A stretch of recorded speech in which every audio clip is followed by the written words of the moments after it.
नहीं, ज़हन में गंदगी का ख्याल भी नहीं, दिन भर काम करता और एक वक्त की भी जमात नहीं छोड़ता, हर वक्त मस्जिद में हाजिर रहता। जब 40 दिन हो गए और नौजवान जाने लगा तो वो औरत खड़े होकर दरवाजे पे इंतजार कर रही है। आज जब नमाज पढ़कर नौजवान निकला है, औरत ने कहा, नौजवान ठहरो ठहरो, क्या हुआ? क्या मेरे हुस्न में कमी आ गई है? मेरी जवानी में कमी आ गई है? मेरी खूबसूरती में कमी आ गई है? मेरे हुस्न जमाल में कमी आ गई है? ओ नौजवान, अब मुझे क्यों नहीं देख रहा है? नौजवान ने कहा, बहन तेरी मोहब्बत का शुक्रिया, बहन तेरे प्यार का शुक्रिया। ओ मेरी इस्लामी बहन, मैं तो इश्क में तेरे दर तक पहुंचा, मगर तूने मुझे उम्र तक पहुंचाया है और उम्र ने मुझे खुदा तक पहुंचा दिया है, खुदा तक पहुंचा दिया है। अरे बहन, मैं सुनता था इन्ना सलाता तन्हा अनिल फहशाए वल मुनकर, लेकिन आज मैंने देख लिया, अरे बहन, जब तक नमाजी नहीं था तेरे हुस्न का ख्याल था, तेरी आंखों का ख्याल था, तेरे लबो रुखसार का ख्याल था, लेकिन जब मैंने सजदे कर लिए तो अब इन निगाहों में जमाले मुस्तफा का तस्वुर है, अब इन निगाहों में जमाले खुदा का तस्वुर है। अब इन निगाहों को दुनिया के हसीन की जरूरत नहीं, परवरदिगारे आलम की रहमत की जरूरत है। नारे तकबीर, नारे रिसालत, दयारे हबीब कॉन्फ्रेंस, अल्लामा मुफ्ती सुल्तान रज़ा साहब क़िबला।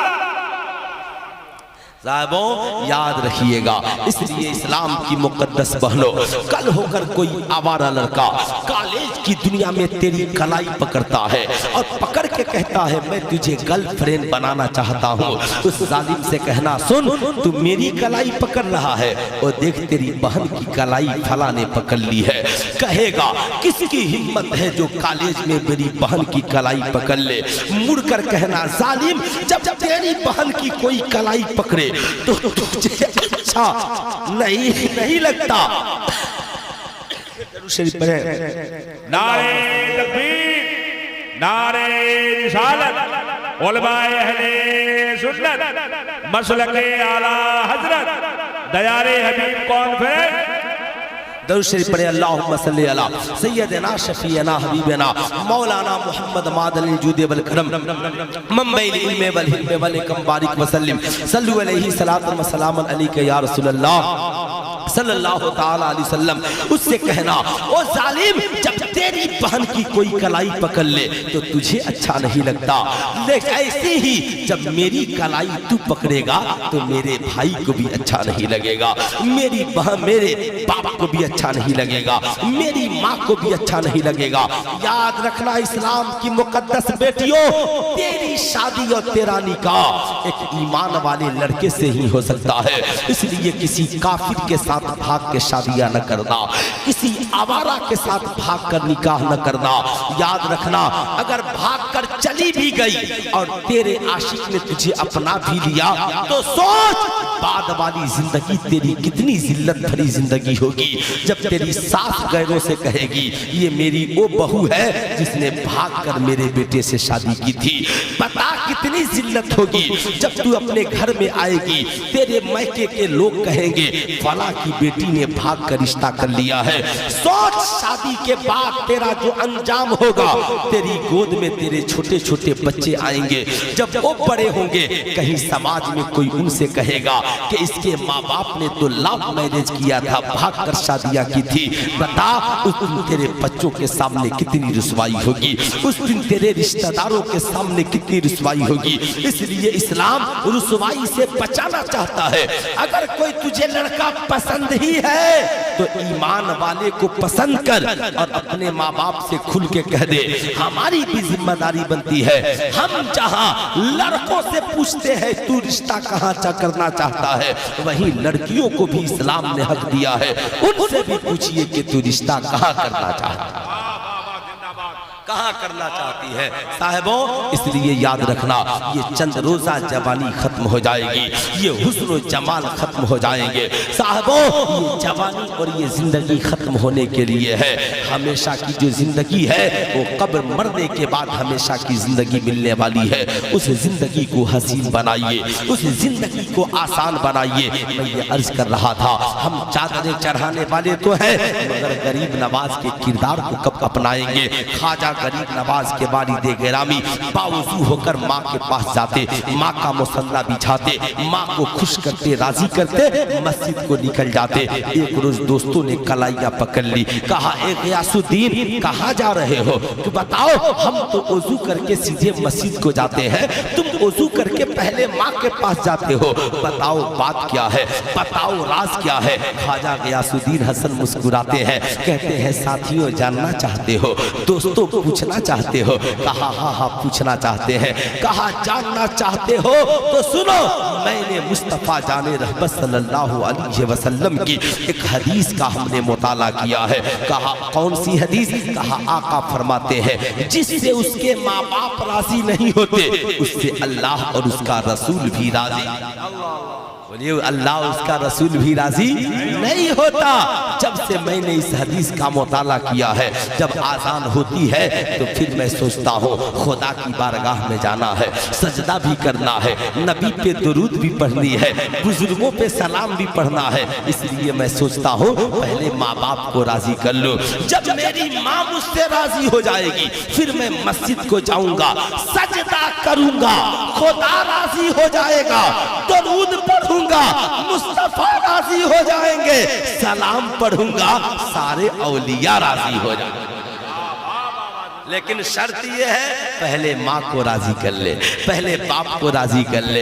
हम लोगों का हाल क्या है? माँ नाराज है, इतना गुरूर है, हम तो नमाज पढ़ते हैं सब हो जाएगा। साहिबों माँ को नाराज करके सजदों से कोई फायदा नहीं, माँ बाप को नाराज करके मज़ारों पे चादरें चढ़ाने से कोई फायदा नहीं, माँ बाप को नाराज करके नबी पे खड़े होकर सलाम पढ़ने से क्या फायदा। साहिबों फायदा चाहते हो तो मज़ार पर जाने से पहले माँ बाप को राजी कर लो, मस्जिदों में जाने से पहले माँ बाप को राजी कर लो। याद रखना शबे बरात की रात चली गई, रमजान में शबे कद्र की रात आने वाली है। सब बख्श दिए जाएंगे मगर 3 लोग ऐसे हैं जिनकी बख्शिश उस रात में भी नहीं होगी। नंबर 1 माँ बाप का नाफरमान, नंबर 2 शराब पीने वाला जो हमेशा शराब पीता है, और नंबर 3 रिश्तों को मुनक़ता करने वाला, एहसान करके एहसान जताने वाला। याद रखिएगा इन 3 बातों को। रब्बे कदीर की पकड़ बहुत सख्त है, इन्ना बतश रब्बिका लशदीद, तेरे मौला की पकड़ बहुत सख्त है। रब्बे कदीर जब पकड़ने पे आ जाएगा फिर सोच तेरा अंजाम क्या बनेगा।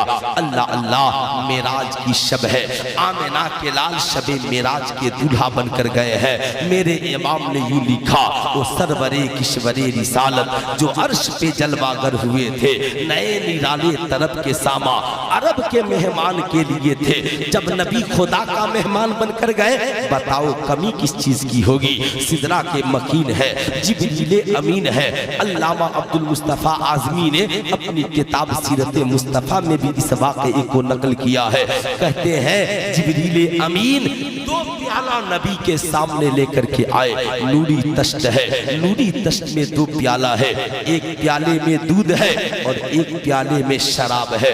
अर्ज करते हैं या रसूल अल्लाह आपकी मर्जी, आप चाहे दूध पिए, आप चाहे शराब पिए, आका आप पर कोई पाबंदी नहीं है। अल्लाह अल्लाह जरा कौनैन के ताजेदार का मिजाज देखो, जरा कौनैन के ताजेदार की बारगाह देखो। ऐ मुसलमानों, आका चाहते तो शराब पीते, लेकिन आका ने ऐसा नहीं किया। आका ने शराब को छोड़ दिया और दूध के प्याले को उठाया, दूध को पी लिया। जिब्रील अमी मुस्कुराने लगे, अर्ज करते हैं या रसूल अल्लाह, अल्लाह रब्बुल इज्जत अपनी शान के मुताबिक मुस्कुरा रहा है। या रसूल अल्लाह, अल्लाह अपनी शान के मुताबिक मुस्कुरा रहा है। मौला इरशाद फरमा रहा है, मेरे महबूब से कह दो, ए जिब्रील कह दो मेरे महबूब से, ए महबूब आपने फितरत को अख्तियार किया है। अगर आप शराब पी लेते तो आपकी कौम गुमराह हो जाती। ए महबूब आपने दूध पीकर अच्छा किया। अल्लाह ने कानून बना दिया, रहती दुनिया तक के लिए कानून बना दिया। मा आताकुमुर रसूल फखुजू मा नहाकुम अन्हु फंतहू। हुजूर जो दे उसे ले लो और हुजूर जिससे रोके उससे रुक जाओ। अरे मुसलमानों बताओ, हुजूर ने मेराज की शब में क्या किया? हुजूर ने दूध को पी लिया और शराब को, जरा हाथ उठाकर यूं बोल दीजिए, शराब को, प्यार से बोले पूरा मजमा, शराब को छोड़ दिया।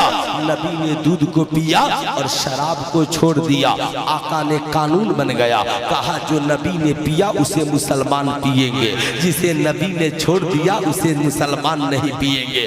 कुरान में आयत उतर गई, ला तक़रबुस सलात अंतुम सुकारा। नशे की हालत में होकर कभी नमाज के करीब मत आना। जब कोई नशेरी को नमाज के करीब आने की इजाजत नहीं है, खुदा का कुर्ब नशे की हालत में कैसे मिलेगा? आज का कोई जाहिल बाबा गांजा पीकर कहे मैं पीर हूँ, चर्स पीकर कहे मैं पीर हूँ, साहब अफीम पीकर कहे मैं पीर हूँ, चिल्ला कशी लेकर के कहे गांजा पीकर के मैं पीर हूँ, उससे कहिए जालिम तू पीर नहीं, पीरों की इज्जत बेचने वाला है, इसलिए तुझे समाज में रहने का हक नहीं है। वैसे जाहिल पीरों को तरी पार भेज दो, न वो जिंदा रहेंगे न बुजुर्गों की इज्जत उछाली जाएगी। इसलिए साहिबों याद रखना मेरी कौम के नौजवानों, तुम भी मेहमान बनकर जाते हो, दोस्त की बर्थडे पार्टियों में जाते हो, शादी की पार्टियों में जाते हो, तेरा दोस्त तुझे बुलाता है और तेरे सामने किस्म किस्म की चीजें रखता है, कहता है माज़अल्लाह ये चरस है पी ले, ये अफीम है पी ले, ये गांजा है पी ले, ये शराब है पी ले, ये बड़ी वीआईपी पार्टी है पी ले। नौजवान कह देना मैं मुसलमान हूँ, मैं सब नहीं पी सकता।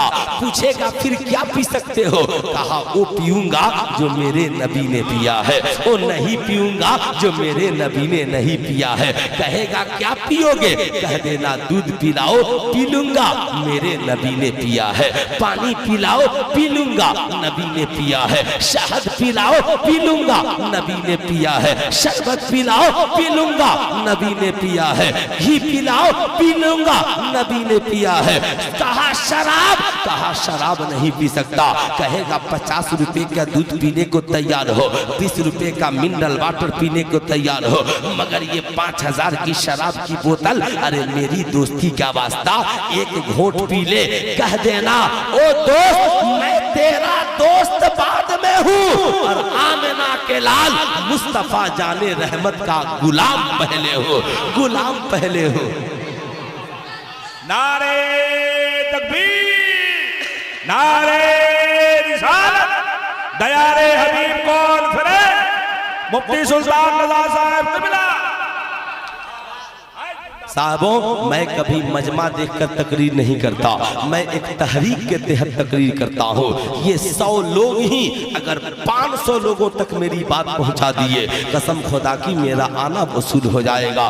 तेरा दोस्त गैर मुस्लिम ही क्यों नहीं हो, तुझसे कहेगा शराब पी लेने से, एक घोट पी लेने से क्या हो जाएगा? कह देना हलाल हलाल है, हराम हराम है। एक घोट पीऊं तो भी हराम है, एक बोतल पीऊं तो भी हराम है। भारत में 1.5 लाख तलाकें सिर्फ इसलिए हुई कि उन औरतों के शौहर शराबी थे। इंसान जब शराब पी लेता है, आका फरमाते हैं जिंदगी में कभी शराब न पीना। शराब तमाम बुराइयों की जड़ है, शराब उम्मुल खबाइस है। जब इंसान शराब पी लेता है तो अक्ल खत्म हो जाती है, भूल जाता है हलाल क्या है हराम क्या है, भूल जाता है माँ कौन है बीवी कौन है, भूल जाता है बेटी कौन है बहू कौन है, भूल जाता है अपना कौन है बेगाना कौन है। शराब पीने के बाद आज का नौजवान कहता है मौलाना मैं शराबी नहीं था, गम ने माज़ल्लाह शराबी बना दिया है।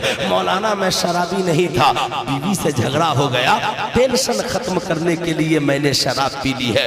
माँ बाप से झगड़ा हो गया, टेंशन खत्म करने के लिए शराब पी ली है। गर्लफ्रेंड से लफड़ा हो गया, फ्रेंड की बात ताजुब है। आज मैं फ्लाइट में बैठा जब पटना से कलकत्ता आने के लिए, तो 14 से 15 साल की लड़की होगी मेरे बगल में बैठी थी। बोलिए सर मेरा एक फ्रेंड है, अगर आप चाहते तो सीट एक्सचेंज कर ले। मैंने कहा जब समाज इतना बुरा हो जाए, इतना बुरा हो जाए कि उसे दाढ़ी टोपी का भी ख्याल नहीं, कि हम किससे कह रहे हैं, क्योंकि गैर मुस्लिम थी। बताइए आज जब 14 साल की लड़कियां फ्रेंड लेकर घूम रही हैं, तो बताओ शादी के बाद वो कभी सास ससुर को लेकर जिंदगी में नहीं घूमेंगी, नहीं घूमेंगी। मगर इस्लाम की बहुओं याद रखना, शादियां करके तुम जाती हो तो तुझे इसलिए ले जाया जाता है कि इस्लाम ने कहा बहू के कदमों की बरकत से घर में रहमत का नुज़ुल होता है। तुम इसलिए नहीं जाती कि जाने के बाद तेरे शौहर का घर उजड़ जाए, इसलिए नहीं कि तेरे शौहर का घर गुजर जाए। बताओ शादी से पहले 5 भाई एक ही प्लेट में खा लेते थे, एक दस्तरखान पे माँ बाप के साथ खा लेते थे। क्या हुआ कि शादी के बाद पूरा घर बिगड़ गया, पूरा माहौल बिगड़ गया। इस्लाम की मुकद्दस बेटियों, कभी अपने शौहर को न कहना कि हमें लेकर माँ बाप से अलग हो जाओ, इसलिए कि जो बेटा जन्म देने वाली माँ से अलग हो सकता है, वो जिंदगी में कभी भी निकाह में आने वाली बीवी से भी अलग हो सकता है। इसलिए जब माँ बाप से मोहब्बत करने वाला होगा तो इंशाअल्लाह वो बीवी से भी मोहब्बत करने वाला। साहबों मैं ये अर्ज कर रहा था, आज समाज इतना बिगड़ गया। आज मैं आपसे कहना चाहूंगा, जहाँ इंसान जब शराब पी लेता है तो हलाल हराम की तमीज भूल जाता है, अक्ल खत्म हो जाती है, इंसान बुराई के दलदल में फंस जाता है। याद रखिएगा, आपने देखा होगा भारत की सड़कों पे लिखा रहता है शराब पीकर गाड़ी चलाना मना है। मैंने पूछा क्यों मौलाना आलमगीर साहब, शराब पीकर गाड़ी चलाना क्यों मना है? हमारी जमात के पढ़े लिखे आलिम दीन हजरत मौलाना शमशाद मिसबाही ने कहा सुल्तान रजा जानते हो क्यों? इसलिए कि गाड़ी चलाने वाला शराब पीने लगे तो गाड़ी में बैठने वालों की जान को खतरा है। मैंने कहा अगर गाड़ी चलाने वाला शराब पिए तो गाड़ी में बैठने वालों की जान चली जाएगी। ऐसे ही घर चलाने वाला नौजवान शराब पीने लगे तो घर में रहने वालों की जिंदगी बेकार हो जाएगी। ऐ मेरी कौम के नौजवानों, कसम खुदा की तुम कहते हो कि हम शराब इसलिए पी लेते हैं कि गम मिट जाए, नहीं। हजरत सैयदा फातिमा से नबी ने कहा बेटी फातिमा जब जिंदगी में मुसीबत और गम आए तो या तो कुरान पढ़ लेना या मुसल्ला बिछाकर नमाज पढ़ लेना। हे मेरी कौम के नौजवान, शराब टेंशन को खत्म नहीं करता बल्कि शराब टेंशन को बढ़ा देता है। इसलिए याद रखना, ए मेरी कौम का नौजवान, जरा सीने पे हाथ रख के सोच और मुझे बता कि तू दिन भर कमाता है और शाम को 500 की शराब की बोतल खरीदता है, जुए का टिकट खरीद लेता है, चर्च अफीम और गांजा पीता है, आवारा दोस्तों के चक्कर में पड़ के पूरी कमाई बर्बाद शाम को करता है। फिर बता कभी सीने पे हाथ रख के सोच, जिस माँ ने जन्म दिया वो माँ खाना कहाँ से खाएगी? जिस बाप ने पूरी दौलत तेरी मोहब्बत में कुर्बान कर दी, उस बाप के साथ अंजाम क्या होगा? जो बीवी तेरे निकाह में आई है बता उसके खाने का इंतजाम क्या होगा? जो बच्चे तेरी गोद में है उन बच्चों की परवरिश कैसे होगी? इसलिए सुल्तान रजा आज अपने माशरे के नौजवानों को याद दिलाना चाहेगा कि आज के इस जलसे से वादा करके जाओ कि हम दौलत कमाकर शराबी नहीं बनेंगे, दौलत कमाकर माँ बाप बीवी बच्चों की खिदमत करने वाले बनेंगे, नेक राह में दौलत खर्च करने वाले बनेंगे। इंशाअल्लाह हम जिंदगी में कभी शराब, जरा हाथ उठाकर बोलिए, जिंदगी में कभी शराब, जिंदगी में कभी अफीम जिंदगी में कभी गांजा, जिंदगी में कभी स्मोकिंग। याद रखना नौजवानों, यहूदी चाहते हैं कि हम जैसे हैं वैसे ही तहजीब भारत के लोगों की हो जाए। याद रखना, तेरा दोस्त तुझे शराब पिलाकर तेरी जान लेना चाहता है। इस्लाम की मुकद्दस बेटियों, तेरा बॉयफ्रेंड तुझे शराब पिलाकर तेरी इज्जत लूटना चाहता है। आज की मोहब्बत आराब या बसरिया वाली नहीं है, आज की मोहब्बत मलिका जुबैदा वाली नहीं है। इसलिए इस मोहब्बत को खैर बात कहो। असल मोहब्बत अल्लाह और उसके रसूल की मोहब्बत है, असल मोहब्बत माँ बाप की मोहब्बत है। इसलिए साहिबों, समाज में बावकार बनकर रहिए, समाज में बाइज्जत बनकर के रहिए। एक नौजवान नबी की बारगाह में पहुंचा, अर्ज करता है या रसूल अल्लाह, मैंने बहुत गुनाह कर लिए हैं, आका तौबा करना चाहता हूँ। ये मेरे आका ये बता दिया जाए तौबा कबूल कैसे हो? कहा साहब गुनाह देखिए ठीक है, गुनहगार है, मगर गुनाह से टेंशन है, गुनहगार से टेंशन। गुनहगार को अच्छी सोबत मिल जाए तो इंशाअल्लाह वो गुनाहों से पाक हो जाएगा, वो बुराइयों से दूर हो जाएगा। नौजवान ने कहा या रसूल अल्लाह, तौबा करना चाहता हूँ, मगर तौबा कबूल कैसे होगी? आका का फरमान सुनो। आका ने ये नहीं कहा मेरी बारगाह में आ गए हो तौबा कर लो, तौबा मकबूल हो जाएगी। कहा ठीक है तौबा यहाँ कर लो, लेकिन मकबूलियत के लिए माँ के पास चले जाओ। क्या कहा आका ने? गुनहगार हो, अगर नेकी कबूल करानी हो तो भी माँ के पास चले जाओ, और गुनाह से तौबा कबूल करानी हो तो भी माँ के पास चले जाओ।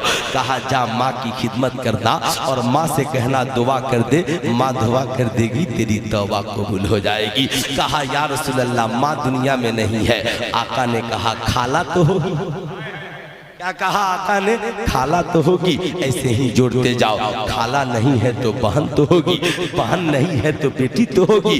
दुआएं कराओ ओ इस्लाम की मुकद्दस माओ और बहनों, बताओ तेरी दुआओं में कितना असर है, बताओ तेरी दुआओं में कितनी लज्जतें हैं, बताओ तेरी दुआओं में कितना असर है। एक माँ दुआ कर दे तो इमाम बुखारी के आंखों की रोशनी वापस आ जाए। याद रखना इस्लाम की मुकद्दस बेटियों, सुल्तान रज़ा का आखिरी पैगाम याद रखना। पंडित जब भारत की सबसे पढ़ी लिखी महिला का नाम इंदिरा गांधी है, लंदन की यूनिवर्सिटी में पढ़ती थी। चाचा नेहरू से उन्होंने पूछा दुनिया की सबसे बावकार औरत का नाम बताइए। कहा हजरत फातिमतुज़ ज़हरा, फातिमतुज़ ज़हरा है। कहा कि वो सबसे बावकार औरत कैसे बन गई? कहा सबसे बावकार औरत इसलिए है कि औरत की 3 जिंदगी होती है। वो किसी की बेटी होती है, वो किसी की बीवी होती है, वो किसी की माँ होती है। हर बाप को एक बावकार बेटी की जरूरत है, हर शौहर को एक बावकार बीवी की जरूरत है, और हर बच्चे को एक बावकार माँ की जरूरत है, बावकार माँ की जरूरत है। साहब कहते हैं चाचा जी कि दुनिया में मैंने बेटियां बहुत देखी, मगर रसूलुल्लाह की बेटी से अच्छी किसी की बेटी नहीं देखी। दुनिया में मैंने बीवियां बहुत देखी, मगर मौला अली की बीवी से अच्छी किसी की बीवी नहीं देखी। दुनिया में मैंने माए बहुत